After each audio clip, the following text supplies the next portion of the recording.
नमस्कार, मैं हूँ रेणुका काले। मेरी हिंदी कक्षा हिंदी पथ में आपका स्वागत है। मेरे प्यारे बच्चों, मल्हार एनसीईआरटी की नई हिंदी की किताब है कक्षा 6 की। इसके सभी लेसन्स एक्सप्लेनेशन वाले ऑलरेडी हो चुके हैं। प्ले लिस्ट का लिंक आपको डिस्क्रिप्शन में मिल जाएगा, जाकर देख लीजिएगा। अब हम कर रहे हैं सॉल्यूशंस यानी कि प्रश्नाभ्यास। बहुत सारे लेसन्स प्रश्नाभ्यास के भी हो गए हैं। आज हम करने जा रहे हैं सत्रिया और बिहू नृत्य। ये एक लेसन है, इसके अभ्यास कार्य यानी प्रश्नाभ्यास हम आज करेंगे। तो आइए देख लेते हैं। बच्चों, यहाँ आपको सही उत्तर चुनना है। पहले प्रश्न में मैं सीधे सीधे आपको सही उत्तर ही बताते चलूंगी। आप फटाफट अपनी जो बुक है उसमें कर लीजिए, नोटबुक में भी कर लीजिए। माँ एलेसेंड्रा के बारे में कौन सा कथन सत्य है? तो उत्तर है, वे असम के जीवन के बारे में बहुत कुछ जानती थी। अनु और एंजेला ने तुरंत एक दूसरे की तरफ देखा। क्यों? क्योंकि दोनों की आयु एक समान थी। प्रश्न ख देखिए, अब अपने मित्रों के साथ चर्चा कीजिए और कारण बताइए कि आपने ये उत्तर ही क्यों चुने। देखिए बच्चों, हर बच्चे का उत्तर एक जैसा कई बार नहीं होता है, वो कोई दूसरा उत्तर चुन सकता है और आपने ये उत्तर चुना है, ये उत्तर सही भी है। तो क्यों चुना है, इस पर आपस में डिस्कस कीजिए। ये ग्रुप एक्टिविटी के अंतर्गत आप कर सकते हैं। मिलकर करें मिलान। पाठ में से कुछ शब्द चुनकर स्तंभ 1 में दिए गए हैं, उनसे संबंधित वाक्य स्तंभ 2 में दिए गए हैं। अपने समूह में इन पर चर्चा कीजिए और रेखा खींचकर शब्दों का मिलान उपयुक्त वाक्यांशों से कीजिए। इसके लिए आप शब्दकोश, इंटरनेट या अपने शिक्षकों की सहायता ले सकते हैं। तो देखिएगा बेटा, सत्र का मिलान हम करेंगे 6 से। ये असम के मठ हैं, इनकी संख्या 500 से भी ज्यादा है। ये पूजा पाठ और धार्मिक गतिविधियों के स्थान हैं। सत्रिया नृत्य की उत्पत्ति इन्हीं सत्रों में हुई है। देखिए, सत्र यानी कि जो मठ है ना असम में स्थित, वहां पर जो नृत्य किया जाता है सत्र में होने वाला नृत्य है, इसलिए सत्रिया मित्र उसे कहा जाता है। बच्चों, दूसरा देखिएगा, बोहाग बिहू। तो इसका मिलान हम करेंगे 4 से। असम में मनाया जाने वाला एक त्योहार, यह असम में नए साल की शुरुआत और बसंत के आगमन का प्रतीक है। लंदन, तो लंदन आप जानते ही हैं, इसको हम 2 से मिलान कर देते हैं भाई, यूनाइटेड किंगडम और इंग्लैंड की राजधानी। गुवाहाटी, गुवाहाटी जो है उसका मिलान 5 से होगा। भारत के असम राज्य का एक प्राचीन और सबसे बड़ा नगर है। ब्रिटिश अकादमी, ये 5वां है, इसका मिलान हम 3 से करेंगे। यूनाइटेड किंगडम देश की एक सरकारी संस्था है, ब्रिटिश अकादमी। 20वीं शताब्दी, इसका मिलान पहले से ही होगा, वही बच गया है। ग्रेगरी कैलेंडर के अनुसार 1 जनवरी 1901 से 31 दिसंबर 2000 तक का समय, इसे हम ग्रेगरी कैलेंडर कहते हैं बच्चों। चलिए, ये हो गया। अब पंक्तियों पर चर्चा कर लेते हैं। पाठ में से चुनकर कुछ पंक्तियां नीचे दी गई हैं, इन्हें ध्यान से पढ़िए और इन पर विचार कीजिए। आपको इनका क्या अर्थ समझ में आया, अपने विचार अपनी कक्षा में साझा कीजिए और लिखिए। तो देखिएगा बच्चों, का है, असम भारत के पूर्वोत्तर क्षेत्र में है, जिसे अपने वन्य जीवन, रेशम और चाय के बागानों के लिए जाना जाता है। इसके साथ असम में नृत्य की भी एक समृद्ध परंपरा है। तो उत्तर देखिएगा, असम पूर्वोत्तर भारत का एक प्रवेश द्वार है। असम राज्य अपनी प्राकृतिक सुंदरता, वनस्पति, चाय के बागानों और समृद्ध नृत्य परंपरा के लिए जाना जाता है। प्रकृति ने असम को मनोहर भव्यता और वन्य जीवों की प्रचुरता प्रदान की है, वरदान दिया है। असम के चाय बागानों में देश के आधे से ज्यादा चाय का उत्पादन होता है। असम में मनाए जाने वाले प्रमुख त्योहार हैं बिहू, भोगली, बोहग बिहू और कोंगाली, जिन्हें पूरे असम में धूमधाम से मनाया जाता है। खा देखिएगा मेरे प्यारे बच्चों, पूरी दुनिया की संस्कृतियों में लोग नृत्य और संगीत से अपनी भावनाओं को व्यक्त करते हैं। तो उत्तर होगा, नृत्य और संगीत का संस्कृति से गहरा संबंध होता है। ये जीवन जीने के तरीके हैं। नृत्य और संगीत में संस्कृतियों के समान विविधता है। कलाओं का प्रयोग पूरे इतिहास में सुख दुख प्रेम और अन्य भावनाओं को व्यक्त करने के लिए होता रहा है। विभिन्न संस्कृतियों और समाजों की विकास यात्रा में नृत्य और संगीत की महत्वपूर्ण भूमिका रही है। सोच विचार के लिए निबंध को एक बार फिर से पढ़िए और निम्नलिखित के बारे में पता लगाकर अपनी लेखन पुस्तिका में लिखिए। एंजेला के मन में कई तरह के विचार चल रहे थे। उसके मन में कौन कौन से विचार चल रहे होंगे? तो उत्तर है, मलंग गांव में उत्सव का माहौल देखकर एंजेला हैरान रह गई थी। उसने इतने लोगों को एक साथ पहले कभी नहीं देखा था। सुंदर पोशाकों में लड़के लड़कियों का आकर्षक नृत्य देख वह मंत्रमुग्ध थी। उसके मन में भी बसंत के आगमन पर नृत्य करने की इच्छा हुई। एंजेला भारतीय नृत्य परंपरा, मनमोहक संगीत और भारतीय समाज पर इसके प्रभावों पर सोच रही थी। फिर है खा, बिहू एक कृषि आधारित त्योहार है, क्यों?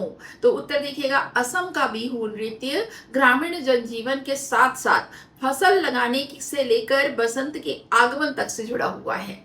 भारत में जनसंख्या का एक बड़ा हिस्सा किसानों का है। असम में बिहू साल में 3 बार मनाया जाता है। सबसे पहले किसान बीज बोते हैं, फिर जब वे धान रोपते हैं और फिर अनाज तैयार हो जाने पर बिहू उत्सव आनंद से मनाया जाता है। गा देखिएगा, ऐसा लगता है कि भारत से जाने के बाद भी एंजेला के मन में असम ही छाया हुआ था। पाठ से इस कथन के समर्थन के लिए कुछ उदाहरण खोज कर लिखिए। तो उत्तर देखिएगा, लंदन लौटने के बाद भी एंजेला असम राज्य के सत्रिय और बिहू नृत्य से अत्यधिक प्रभावित रही। वह हर पल भारतीय नृत्य का अभ्यास कर रही थी। खाने पीने, चलने और यहाँ तक कि खेलने के दौरान भी वह नृत्य करती रही। एंजेला ने लंदन में अपने स्कूल की कक्षा में स्वयं किए गए रंग बिरंगे सत्रिय और आनंदित करने वाले बिहू नृत्य को वीडियो रिकॉर्डिंग के साथ प्रदर्शित किया। समय के बदलने के साथ साथ सत्रिय नृत्य की परंपरा में क्या बदलाव आया है? घ है बेटा। देख, सत्रिय नृत्य भारतीय शास्त्रीय नृत्य शैलियों में से एक है। सत्रिय नाम असम के मठों से आया है। 19वीं सदी तक सत्रिय नृत्य केवल पुरुष नर्तक ही समर्पित और आध्यात्मिक तरीके से प्रस्तुत करते थे। आगे चलकर सत्रिय नृत्य मठों से बाहर निकला और महिलाएं भी सत्रिय सीखने लगी। आधुनिक दौर में महिला सत्रिय कलाकारों के लिए मंच पर नृत्य करना आम बात हो गई है। तो सत्रिय नृत्य की शुरुआत मठों से होकर कैसे पहले सिर्फ पुरुषों के लिए हुआ करता था, फिर अब आज की स्थिति में महिलाएं भी वो नृत्य करती हैं और उनके लिए मंच है। तो चलिए देखिएगा अगला निबंध की रचना।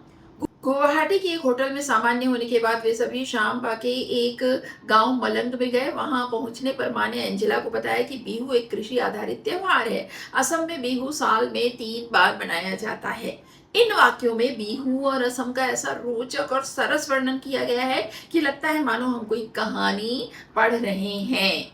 इस निबंध में वस्तु, घटना, प्रदेश आदि का वर्णन किया गया है। इसमें जो कुछ भी स्वयं देखा गया है उसका वर्णन किया गया है। इस प्रकार के निबंध में घटनाओं का एक क्रम होता है। इसमें आम जीवन की बातें होती हैं। इनकी भाषा सरल होती है। उदाहरण के लिए होली, दीपावली आदि के बारे में बताना। इस पाठ को एक बार फिर से पढ़िए और इसकी बनावट पर ध्यान दीजिए। इस पाठ की विशेषताएं पहचानिए और अपनी कक्षा में साझा कीजिए और लिखिए। जैसे इस पाठ में लंदन से यात्रा शुरू करने से लेकर वापस लंदन पहुंचने तक के अनुभवों का वर्णन किया गया है। तो उत्तर है, निबंध रचना गतिविधि विद्यार्थी स्वयं अभ्यास करेंगे। इसके लिए अपने अध्यापक की सहायता ले सकते हैं। बच्चों देखिए, क्लास में हम ग्रुप एक्टिविटी करते हैं और इस तरह की चीज़ें जो हैं ग्रुप में सारे बच्चे पहले से निर्धारित कर लें कि वो इसके बारे में और भी खोजबीन करके आएंगे और उसके बाद फिर उस पर चर्चा होती है तो बड़ा ही मज़ा आता है। तो आप इसे अपनी कक्षा में कीजिएगा। अब देखिए, अनुमान या कल्पना से ये अपनी कक्षा में चर्चा करने के लिए है बच्चों। बिहू नृत्य और उसके उत्सव से अचंभित एंजेला और उसके परिवार ने इसके साथ साथ लजीज पकवानों का पूरा आनंद लिया। एंजेला और उसका परिवार बिहू नृत्य और उसके उत्सव को देखकर अचंभित क्यों हो गया? तो बच्चों, आप अपनी बात इस तरह से रख सकते हैं कि भारत के असम राज्य के लोक नृत्य बिहू त्योहार से संबंधित है। समूह में नाचते स्त्री पुरुष अत्यंत उत्साहित थे। लड़के वाद्य यंत्र बजा रहे थे और लड़कियों ने लाल और बादामी रंग की डिजाइन वाली खूबसूरत पोशाक धारण करी हुई थी। मौज मस्ती से भरे नृत्य, स्वादिष्ट पकवान और मनोरंजन से भरपूर बिहू उत्सव से एंजेला और उसका परिवार अचंभित था। खा देखिए, जब तक एंजेला को समझ पाती तब तक वह लंदन से नई दिल्ली होते हुए गुवाहाटी की उड़ान पर थी। एंजेला और उसकी माँ एलेसेंड्रा ने भारत की यात्रा से पहले कौन कौन सी तैयारियां की होंगी? तो भाई देखिए, ये देख लेते हैं। आप अपनी किसी यात्रा को याद कर लीजिए और आप कौन कौन सी तैयारी करते हैं। आपके मम्मी पापा अगर जा रहे हैं तो वो किन किन चीज़ों का ध्यान रखते हैं तैयारियों में, उसे सब याद कीजिए और आपका उत्तर तैयार हो जाएगा। चलिए देखते हैं। माँ एलेसेंड्रा के पास 1 महीने का वक्त था। उन्होंने स्कूल प्रशासन को इसकी जानकारी दी होगी और एंजेला के स्कूल से उसकी छुट्टियों की अनुमति ली होगी। उन्होंने यात्रा के लिए जरूरी दस्तावेज संभाले होंगे। डॉक्यूमेंट्री से संबंधित उपकरणों और वस्तुओं को ध्यान से पैक किया होगा। इसके अलावा व्यक्तिगत आवश्यकताओं की पूर्ति हेतु सामान रखा होगा। माँ ने भारत के असम राज्य में रहने के स्थान और शूटिंग के समय और स्थान की भी उचित जानकारी इकट्ठी की होगी। इससे समय की बचत होती है और डॉक्यूमेंट्री निर्माण भी सुचारू रूप से होने में मदद मिली होगी। मेरे प्यारे बच्चों, मैं आपको फिर से याद दिला दूं, ये जो सत्रिया और बिहू नृत्य लेसन है ना, इसका पूरा एक्सप्लेनेशन और रीडिंग बहुत अच्छे तरीके से मैंने कर रखी है। आप एक्सप्लेनेशन ज़रूर देख लीजिएगा। अभी आप डायरेक्ट अगर यहाँ आधा अधूरा लेसन जानकर आ गए हैं और अभ्यास कार्य देख रहे हैं तो हो सकता है उतना जुड़ाव आपको इससे महसूस ना हो, लेकिन आप एक्सप्लेनेशन भी देख लेंगे ना तो आपको ये सब समझ आने लगेगा। आगे बढ़ते हैं। ग देखना बच्चों, वहां एक बड़े से बरगद के पेड़ के नीचे मंच बनाया गया था। बिहू नृत्य के लिए बरगद के पेड़ के नीचे मंच क्यों बनाया गया होगा? तो उत्तर देखिए, हिंदू ग्रंथों में बरगद के पेड़ को पूजनीय माना जाता है। भारतीय संस्कृति में प्राचीन काल से बरगद के पेड़ को पूजा जाता है। यह विशाल वृक्ष होता है और फैलाव के कारण काफी लोग इसके नीचे व आसपास एकत्रित हो सकते हैं। बिहू नृत्य के लिए बरगद के पेड़ रूपी प्राकृतिक मंच से बेहतर और क्या हो सकता था? साथ ही इस पेड़ का सांस्कृतिक महत्व भी है। शब्दों की बात, नीचे शब्दों से जुड़ी कुछ गतिविधियां दी गई हैं। बच्चों देखिए, एक्टिविटी का बड़ा महत्व होता है और जब हम किसी चीज को एक्टिविटी यानी गतिविधि के माध्यम से सीखते हैं ना, तो वो दीर्घ काल तक, लंबे समय तक हमारे दिलो दिमाग में रहती है, ताजा रहती है, हम उसे भूलते नहीं है। तो चलिए, इन्हें करने के लिए शब्दकोश, शिक्षकों और मित्रों की सहायता भी ले सकते हैं। तो देखिएगा, असम से जुड़े शब्द। अब यहाँ पर इस पाठ में से अनेक शब्द ऐसे हैं जो असम से विशेष रूप से जुड़े हैं। अपने समूह में मिलकर उन शब्दों की पहचान कीजिए। इसके बाद उन्हें नीचे दिए गए स्थान पर लिखिए। तो देखिए, सूरज है और उसके इर्द गिर्द बादलों के टुकड़े हैं भाई, है ना। तो असम में उदित हो रहे सूरज में से बादलों के टुकड़े बिखर रहे हैं। इसमें हमको असम की संस्कृति और वहाँ के जनजीवन से जुड़े शब्दों को रख देना है बच्चों। तो देख लेते हैं। असम के नृत्य लिख सकते हैं, वहाँ के त्योहार, वहाँ की भाषा, ये सब चीजें हम इसमें लिख सकते हैं बच्चों। संकेत दिया हुआ है ना। तो बच्चों, मैंने आपको हिंट बता ही दिया है। असम के नृत्य कौन कौन से हैं, असम की भाषा क्या है, त्योहार कौन से हैं, कौन से प्रसिद्ध स्थान है, सत्रिया जो है मठ है, उससे जुड़ी हुई जानकारी, ये सारी चीजें आप इसमें लिख सकते हैं। लेसन पढ़िएगा। 6 ही तो शब्द निकालने हैं, कोई बड़ी बात नहीं है। और हमारे संकेत भी हैं। असम के नृत्य, असम के त्योहार, असम की भाषा, वहाँ का जनजीवन, खान पान, ये भी आप उसकी डिशेज वगैरह भी लिख सकते हैं। चलिए, और मैंने आपको संकेत दे दिया तो खुद कर लीजिएगा इसे। अब देखिए, असम में बिहू साल में 3 बार मनाया जाता है। अरे वाह, कोई त्योहार एक साल में 3 बार। तो चलिए देख लेते हैं कब मनाते हैं, क्यों मनाते हैं। रोंगाली या बोहाग, ये बैसाख यानी सामान्यतः अप्रैल में मनाते हैं। भाई देखिए, हमारे पूरे भारत देश में जनवरी से लेकर अप्रैल तक के फसलों से जुड़े त्योहार मनाए जाते हैं और ये जो बिहू है वो भी फसलों से जुड़ा त्योहार है जो कि असम राज्य में मनाया जाता है। तो उसकी शुरुआत अप्रैल से हो जाती है, सामान्यतः अप्रैल में, बैसाख में। फिर है भोगाली या माघ, तो ये माघ यानी सामान्यतः जनवरी में होता है। फिर कोंगाली या काटी, ये कार्तिक, सामान्यतः अक्टूबर में होता है। देखिए एंजेला और उसकी माँ एलेसेंड्रा कौन से बिहू के अवसर पर भारत आए थे, लिखिए। तो एंजेला और उसकी माँ एलेसेंड्रा अप्रैल के महीने में भारत पहुंचे थे। यह अवसर रोंगाली या बोहाग का था। इसे बैसाख में मनाया जाता है, जिसमें किसान बीज बोते हैं। फिर देखिए तीनों बिहू के लिए लिखिए कि उस समय किसान खेतों में क्या कर रहे होते हैं। देखिए जो हमने चित्र के साथ त्योहारों के 3 हिस्से जो हैं डिवाइड करके उनका नाम, मनाए जाने का समय लिखा है ना, अब हम उसके बारे में विस्तार से प्रश्नों में जान रहे हैं बच्चों।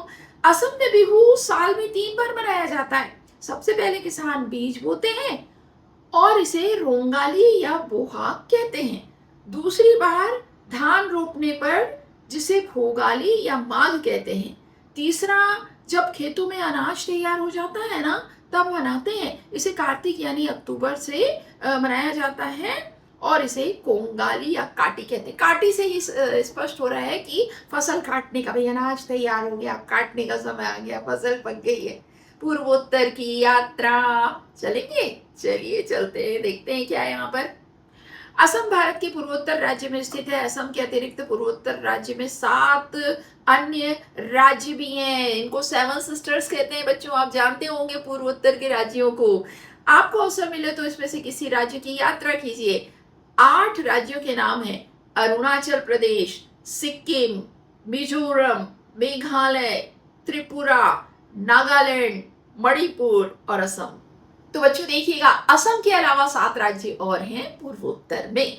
चलिए आगे बढ़ते हैं। मान लीजिए आप एंजेला हैं, लड़के भी मान लें थोड़ी देर के लिए कि वो एंजेला है, क्या फर्क पड़ता है ना। मान लीजिए आप एंजेला हैं, आप लंदन लौट चुकी हैं और आपको भारत की बहुत याद आ रही है। अपनी सखी अनु को पत्र लिखकर बताइए कि आपको कैसा अनुभव हो रहा है। तो भाई देख लीजिए, ये भी एक एक्टिविटी है। आप अगर एंजेला की जगह होती, आपकी अच्छी दोस्ती अनु से हो गई है, उसके जरिए आपने भारत के असम राज्य की संस्कृति को, वहाँ के नृत्य परंपरा को, खान पान को, सबको एक्सप्लोर किया है। अब आप वहाँ से जाने के बाद अनु को मिस कर रही हैं और कैसा महसूस कर रही हैं, ये लिख के बताना है। तो ये आप कर लीजिएगा। आप जानते होंगे कि पत्र लिखने के लिए आवश्यक सामग्री जैसे पोस्ट कार्ड, अंतर्देशीय लिफाफे आदि डाकघर से खरीदे जा सकते हैं। संभव हो तो आप भी अपने घर के पास के डाकघर में जाइए और एक पोस्ट कार्ड खरीद कर पत्र लिखने के लिए उसका उपयोग कीजिए। भाई पहले के समय में तो ये पत्र ही संचार का सशक्त माध्यम थे। लोग दूर दराज में रहने वाले अपने मित्रों संबंधियों को पत्र के जरिए ही एक दूसरे से जुड़े होते थे और उनकी बात ही अलग थी। उन्हें फिर हम पढ़ते थे और आज भी वो पत्रों वाली दुनिया याद आती है। आज ये चलन कम हो गया है बच्चों, लेकिन आपको पता होना चाहिए कि संचार का ये शुरुआती और सशक्त माध्यम कितना असरदार था और कौन कौन से तरीके हैं। आपने पोस्ट कार्ड भी देखा होगा, नहीं देखा है तो अपने मम्मी पापा के साथ जाइए या उनसे रिक्वेस्ट कीजिए कि उन्हें आपको वो ला कर दें पोस्ट कार्ड, अंतर्देशीय पत्र। देखिए ये अंतर्देशीय पत्र है, ये पोस्ट कार्ड है ना। और लिफाफा तो होता है जिसमें भारतीय डाक विभाग का एक स्टैंप वाला एक सील लगी होती है। तो फिर उसमें वो जो है उसमें अलग से टिकट लगाने की जरूरत नहीं होती। देखिएगा, क्या आपने कभी डाक टिकट देखा है? संसार के सभी देश डाक टिकट जारी करते हैं। भारत का डाक विभाग भी समय समय पर डाक टिकट जारी करता है। डाक टिकट किसी देश की संस्कृति के बारे में महत्वपूर्ण जानकारी भी उपलब्ध कराते हैं। इसलिए अनेक लोग देश विदेश से डाक टिकटों को एकत्रित करना पसंद करते हैं। देश विदेश की डाक टिकटें, मैंने भी बचपन में डाक टिकटों का एल्बम बनाया हुआ था, है ना।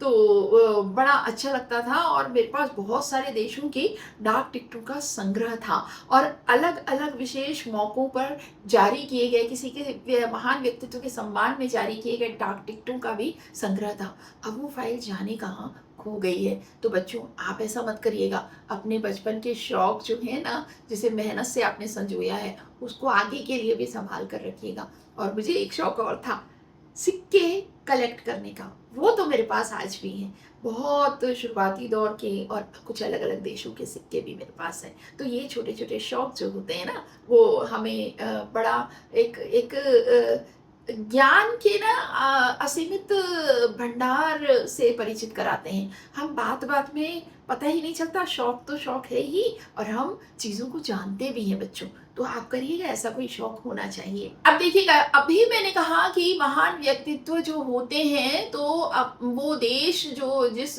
देश के वो व्यक्तित्व हैं, व्यक्ति हैं, उनके सम्मान में वो देश डाक टिकट जारी करता है। हमारे भारत में भी विभिन्न लेखकों के सम्मान में जारी किए गए हैं डाक टिकट। तो आइए देख लेते हैं। ये देखिए, कुछ डाक टिकटों में चित्र दिए गए हैं, इन्हें ध्यान से देखिए। तो भाई देख लेते हैं। देखिए, ये पहली टिकट में नाम दिया गया है वृंदावन लाल वर्मा। फिर ये गोस्वामी तुलसीदास जी है ना, मुझे ऐसा लग रहा है भाई राम से संबंधित है। फिर आप देखते चलिए, मेरे ख्याल से फिर निराला हैं, सुभद्रा कुमारी चौहान जी हैं, कबीर दास जी हैं, श्रीलाल शुक्ल हैं, फिर प्रेमचंद जी दिखाई दे रहे हैं, मैथिली शरण गुप्त भी हैं, और ये हैं बाबू गुलाब दास, और उसके बाद भारतेंदु हरिश्चंद्र भी हैं, जी हाँ, और कुबेर नाथ राव हैं, डॉक्टर हरिवंश राय बच्चन है, प्रताप नारायण मिश्र जी के लिए भी उनके सम्मान में डाक टिकट जारी किया गया है। फिर शंभुनाथ सिंह है, डॉक्टर शंभुनाथ सिंह, फिर हजारी प्रसाद द्विवेदी जी, ये सभी हिंदी साहित्य के जाने माने लेखक हैं बच्चों। फिर देखिए, महावीर प्रसाद द्विवेदी जी हैं, और हैं राहुल सांकृत्यायन भाई, ये यात्रा वृत्तांत के लिए जाने जाते हैं। फिर दुष्यंत कुमार, ये बहुत प्रख्यात कवि हैं। अब देखिए, महादेवी वर्मा जी हैं, सुमित्रानंदन पंत जी हैं, और रामधारी सिंह दिनकर जी भी हैं। तो देखा आपने कि हिंदी साहित्य के जाने माने साहित्यकारों के सम्मान में डाक टिकट जारी किया गया है। उसका ये कलेक्शन कितना अच्छा लग रहा है ना बच्चों, यहाँ एक जगह देखकर। तो देखिए, आप इस तरह का कोई शौक अगर रखते हैं ना, तो उसको रोकिएगा मत, विस्तार दीजिएगा। चलिए, आपको इनमें से कौन सा डाक टिकट सबसे अच्छा लगा और क्यों लगा, तो भैया आप बताइए। हो सकता है आपका किसी डाक टिकट को पसंद करने का कारण ये हो कि उस जो व्यक्ति विशेष, साहित्यकार विशेष की रचना आपके दिल को छू गई हो। तो ये कारण हो सकता है कि भाई ये रचनाकार हैं, इनकी ये रचना मैंने पढ़ी, इसने मेरी जिंदगी पर बहुत असर किया, मेरे व्यक्तित्व पर बहुत प्रभाव डाला, इसलिए ये रचना कार जो है वो मुझे पसंद है। तो इस तरह के कारण आप दे सकते हैं। अब आइए बच्चों, देख लेते हैं कुछ एक्स्ट्रा क्वेश्चंस। देखिए, अतिरिक्त प्रश्न हमेशा करने चाहिए। पाठ के पीछे के प्रश्न अभ्यास तो हमने कर लिए, जल्दी से देखते हैं एक्स्ट्रा क्वेश्चंस। जया मेहता ने कौन सी पुस्तक लिखी है, तो उत्तर है जया मेहता द्वारा रचित पुस्तक का नाम नृत्य कथा है। प्रश्न 2, लेखिका जया मेहता का संक्षिप्त परिचय दीजिए। जया मेहता एक नृत्यांगना, लेखिका और शिक्षिका है। वे ओडिसी नृत्य में पारंगत हैं और देश विदेश में कई वर्षों से नृत्य प्रस्तुतियां भी दे रही हैं। प्रश्न 3, एलेसेंड्रा ने युवा साधुओं का नृत्य फिल्मांकन कहाँ किया, तो एलेसेंड्रा ने वैष्णव मठ के सभागार में सत्रिय नृत्य प्रस्तुत करते युवा साधुओं का फिल्मांकन किया। एलेसेंड्रा भारत क्यों आई थी? एलेसेंड्रा एक डॉक्यूमेंट्री फिल्म निर्माता थी। उन्हें ब्रिटिश अकादमी से असम की नृत्य परंपरा पर एक डॉक्यूमेंट्री कार्यक्रम बनाने के लिए वित्तीय मदद की गई थी और फिल्म को पूरा करने के लिए वे भारत यात्रा पर आई थी। फिर देखिएगा, एंजेला के दोस्त क्या खेल खेलते थे, तो उत्तर है एंजेला के दोस्त काल्पनिक खेल खेलते थे जिसमें दूर दराज की दुनिया का जिक्र किया गया है। अगला देखिएगा बच्चों, एंजेला की माँ का नाम क्या था और वह कौन थी, तो एंजेला की माँ का नाम एलेसेंड्रा था जो डॉक्यूमेंट्री फिल्म निर्माता थी। फिर है 7 नंबर, क्वेश्चन नंबर 7, एंजेला की माँ को किस कार्य के लिए वित्तीय मदद प्राप्त हुई, तो एंजेला की माँ को लंदन की ब्रिटिश अकादमी से नृत्य की असम की नृत्य परंपरा पर एक डॉक्यूमेंट्री बनाने के लिए वित्तीय मदद प्राप्त हुई। वित्तीय मदद यानी बेटा फंडिंग है ना, फंडिंग की गई उनको कि वो भारत जाएं और असम के नृत्य परंपरा पर एक डॉक्यूमेंट्री बनाकर लाएं। चलिए, एंजेला हैरान क्यों थी? एंजेला जल्दबाजी में बनाई गई इस यात्रा की योजना से हैरान थी, पर उसकी माँ समय से यह काम पूरा कर सके, इसलिए वे सभी जल्दी ही तैयार हो गए।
सारे क्वेश्चंस हमने कवर कर लिए हैं। आप इस लेसन को लेकर परीक्षा के लिए रेडी हैं। तो चलिए मेरे प्यारे बच्चों, हो गया एक और लेसन मल्हार कक्षा 6 का सत्रिया और बिहू नृत्य का सॉल्यूशंस यानी प्रश्नाभ्यास। इसका एक्सप्लेनेशन ऑलरेडी हो चुका है। डिस्क्रिप्शन में पूरी मल्हार क्लास 6 की प्लेलिस्ट का लिंक मिल जाएगा, वहां जाकर आप सारे चैप्टर्स देख सकते हैं। अब तक जैसे जैसे अपलोड हो रहे हैं ना, वो भी और पहले के एक्सप्लेनेशन वाले वो भी आप देख लीजिएगा।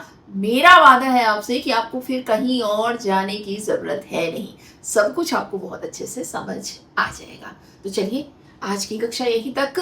मेरे प्यारे बच्चों, चैनल पर नए हैं तो इसे लाइक कीजिए, सब्सक्राइब कीजिए, बेल आइकॉन प्रेस कीजिए और एक हाइप बटन है भाई, वो तो दबा ही दीजिए, कमेंट कर दीजिए।